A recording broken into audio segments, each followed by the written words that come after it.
राधे राधे, जय राधे। आज का एक जो बहुत मुख्य विषय है कि मैंने पहले भी निवेदन किया हुआ है कि श्री बिहार जी केवल अपनी कथाओं का आनंद देते रहें। श्री बिहार जी, श्री प्रिया जी, ये सर्वोपरि है मेरे लिए। लेकिन बावजूद इसके कि कई लोगों के चूँकि कथा करते हैं ठाकुर जी की, तो कई लोगों के फ़ोन आ चुके हैं मेरे पास कि आजकल एक बहुत बड़ा प्रचलन चल पड़ा है पितृदोष का। डायरेक्ट एक बात बता रहा हूँ मैं, पितृदोष का जितने फ़ोन आते हैं उनमें से 99% लोग ये बात कहते हैं कि गुरुजी हमारे कुंडली में पितृदोष है, हमारी कुंडली में। देवताओं, पहली बात ये कि मैं कुंडली संबंधी कोई भी काम नहीं करता हूँ, कुछ भी नहीं करता ऐसा। केवल ठाकुर जी की कथा, भागवत जी की कथा, राम कथा, केवल। श्री बिहार जी, श्री बिहार जी, तुम जानो। तो मैं एक निवेदन करूं, अभी कुछ समय से इसी चीज़ पर ठाकुर जी की कृपा से मैं पढ़ रहा था कि पितृदोष का इतना बड़ा प्रारूप चल पड़ा है आजकल। जो कुंडलियां इत्यादि बताती हैं उसका कभी आपने अनुभव किया कि कारण क्या है? मेरे भाई बहन, सबसे बड़ा कारण ये है कि पितृदोष, ये नाम ही सब कुछ स्पष्ट कर रहा है।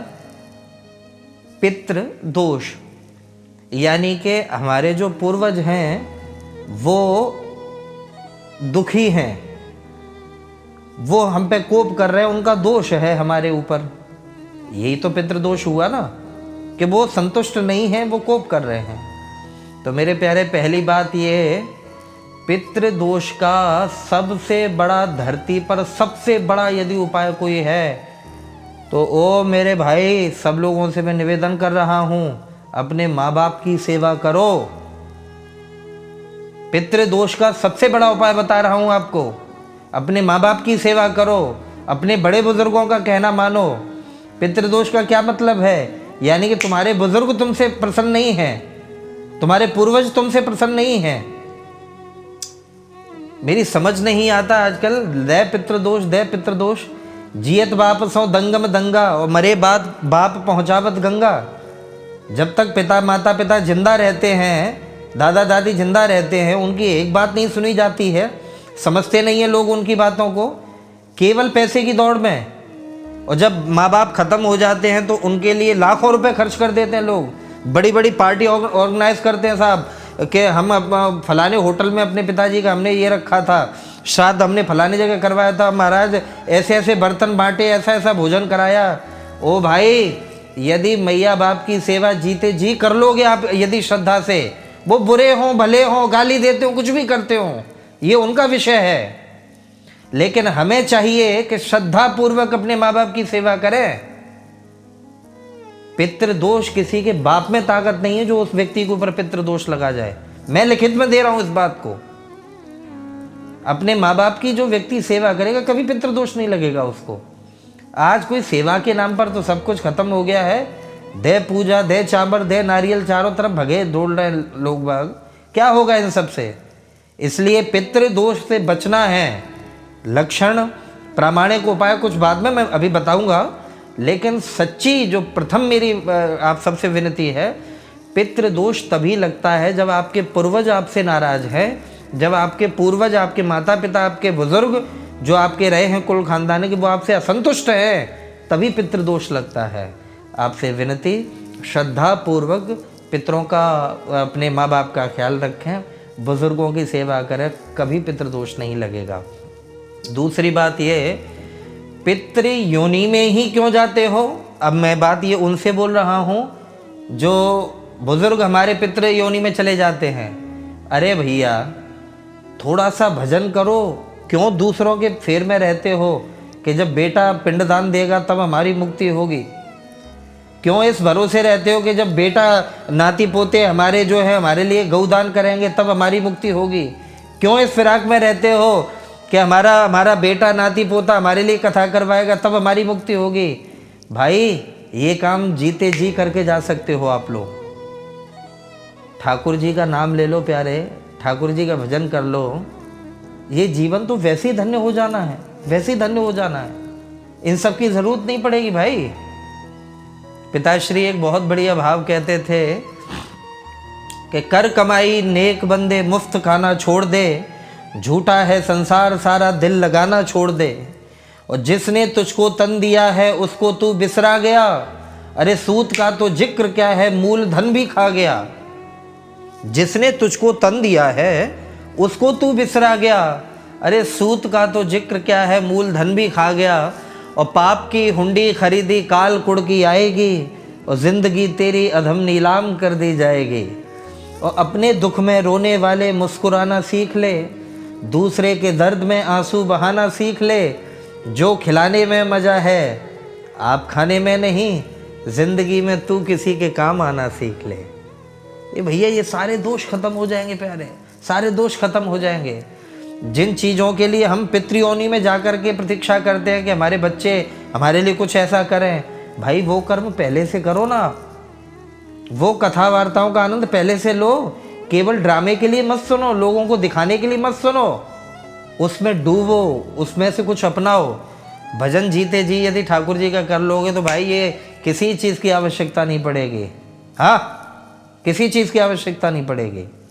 अब हम बताते हैं सर्वप्रथम पितृदोष जो आजकल लोग कहते हैं प्राय, तो सर्वप्रथम एक बहुत बड़ा लक्षण, कुछ लक्षण आपको मैं क्रमशः बताता हूँ कि जिस घर में पितृदोष होता है प्यारे, सबसे बड़ी बात ये कि उस घर में जब कोई व्यक्ति, बाहरी व्यक्ति प्रवेश करेगा अनुभव करना, तो उस घर में थोड़ी थोड़ी सी कपड़ा जलने की बदबू आती रहेगी, एक अजीब प्रकार की दुर्गंध आती रहेगी उस घर में।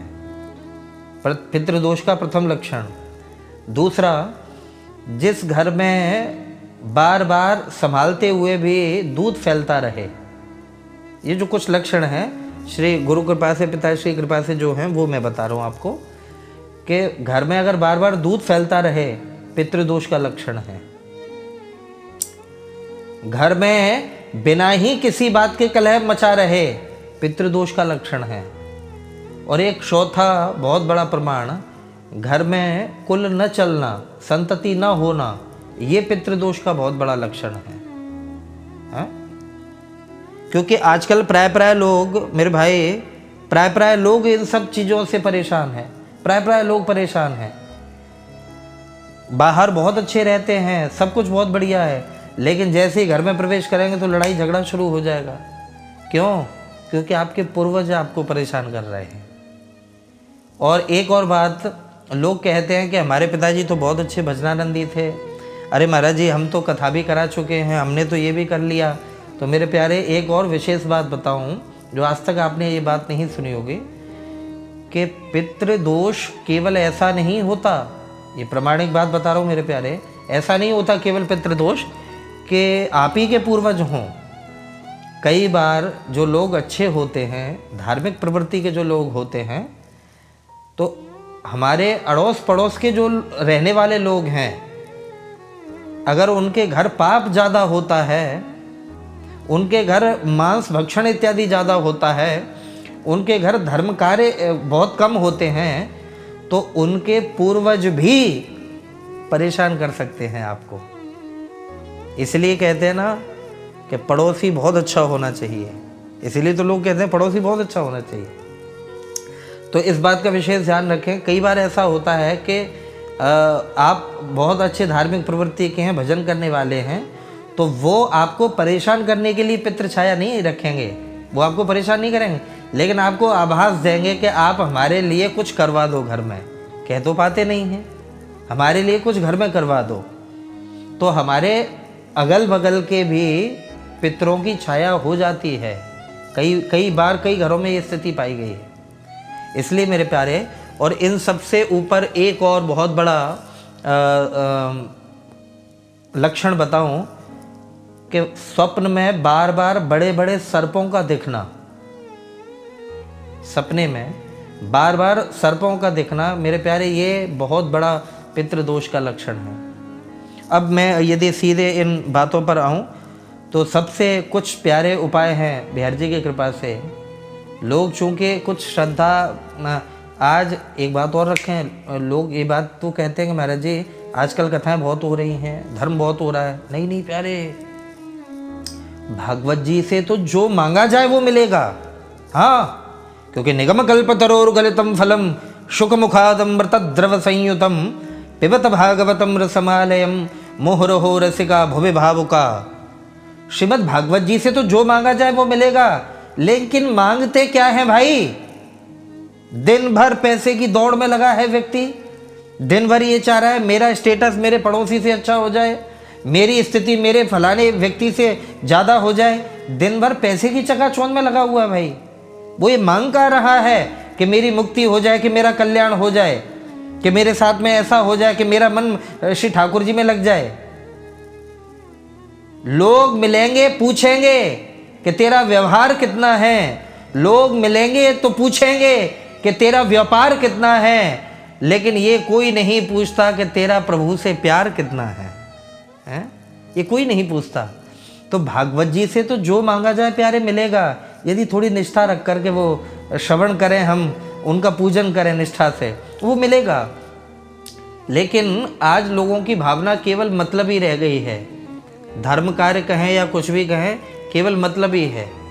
भगवान के पास भी लोग इसलिए आ रहे हैं 99.9%, बुरा मत मानना, और मानो तो बेशक मानते रहो, केवल इसलिए आ रहे हैं कि कुछ ना कुछ लोभ स्वार्थ जुड़ा हुआ है। बहुत बहुत कम लोग होते हैं जिनके हृदय में मैंने ये भाव देखा है कि श्री बिहारी जी से मिल करके आते हैं, दर्शन करके आते हैं, हमारे ठाकुर जी। निस्वार्थ तो बहुत कम लोग आते हैं प्यारे। तो इसलिए श्रीमद् भागवत जी जो हैं प्यारे, पितृदोष का सबसे बड़ा हल है, सबसे बड़ा उपाय है। किसी के भी घर यदि पितृदोष हो मेरे भाई, उनके घर पर श्रीमद् भागवत जी की कथा प्रामाणिक अनुष्ठान विधि से हो जाए, अनुष्ठान विधि से हो जाए। और अनुष्ठान विधि में मैं बहुत कुछ कहना चाह रहा हूँ। आजकल लोगों को अनुष्ठान के बारे में ही मालूम नहीं है, विधि क्या खाक जानेंगे। वो ये नहीं जानते अनुष्ठान कहते किसको हैं। श्रीमद् भागवत कथा अनुष्ठान विधि से कैसे होनी चाहिए, क्योंकि ये बात मैं साझा नहीं करूँगा, क्योंकि आजकल यूट्यूब से ज्ञान लेने वाले बहुत लोग बैठे हुए हैं, समझ रहे हैं, जिन्होंने किताबें कभी नहीं पढ़ी हैं और यूट्यूब से ज्ञान ले करके अब वो वेदांती बने फिर रहे हैं काफ़ी लोग। तो अनुष्ठान विधि से श्रीमद् भागवत कथा यदि हो जाए, मैं गारंटी से कह रहा हूँ उस घर का पितृदोष खत्म हो जाएगा। दूसरी बात, यदि कोई भागवत कथा न करा पाए, सामर्थ्य नहीं होती सब में ना, यदि भागवत जी की कथा न करा पाए तो उसका एक सेकंड आप कह सकते हैं, उसका सब्स्टिट्यूट, कि श्रीमद् भागवत जी का मूल पाठ घर में हो और सीधे एक पाटे पर श्रीमद् भगवत गीता जी का साथ में रात्रि के समय पाठ हो। श्रीमद् भागवत जी का दिन में पाठ हो और श्रीमद् भगवत गीता जी का रात्रि में पाठ हो। और 7 दिन का ये जो अनुष्ठान चलता है मेरे प्यारे, इन 7 दिनों में गीता जी के 18 पाठ होने चाहिए। श्रीमद् भागवत जी का 7 दिन में 1 पाठ होगा और गीता जी के 18 पाठ। और लास्ट के जो 2 दिन बचेंगे, 6वां और 7वां दिन, उन 2 रात्रियों में मेरे भाई बहन 24 घंटे नारायण नाम का कीर्तन कराओ उस घर में। मैं गारंटी कह रहा हूँ, यदि उस घर से पितृदोष खत्म ना हो जाए तो। और इसके अलावा कुछ ऐसे बातें हैं जो, जैसे गैया के लिए कुछ सेवा अर्पित करना, जैसे पीपल के नीचे दीपक रखना, जैसे घर में एक नारियल स्थापित करा देना अपने पितरों के निमित्त, आदि आदि ये जो उपाय हैं, इन पर प्रतिदिन दीपक रखा जाए। घर में अऊत बाबा के नाम से नारियल रखें और प्रतिदिन शाम को उनके निमित्त दीपक रखा जाए। पीपल पर शाम को जाकर के दीपक रखा जाए, इससे भी पितरों की शांति होती है। लेकिन पितरों का मूल निदान जो मेरे प्यारे भाई बहन सबको मैं बता रहा हूँ, श्रीमद् भागवत जी की कथा, गीता जी के 18 पाठ और विश्राम वाले दिन 2 दिन लास्ट में अखंड नारायण नाम का भगवान नाम संकीर्तन हो, परम शांति होगी। आप सब लोगों के मंगल की कामना। जय राधे, जय राधे।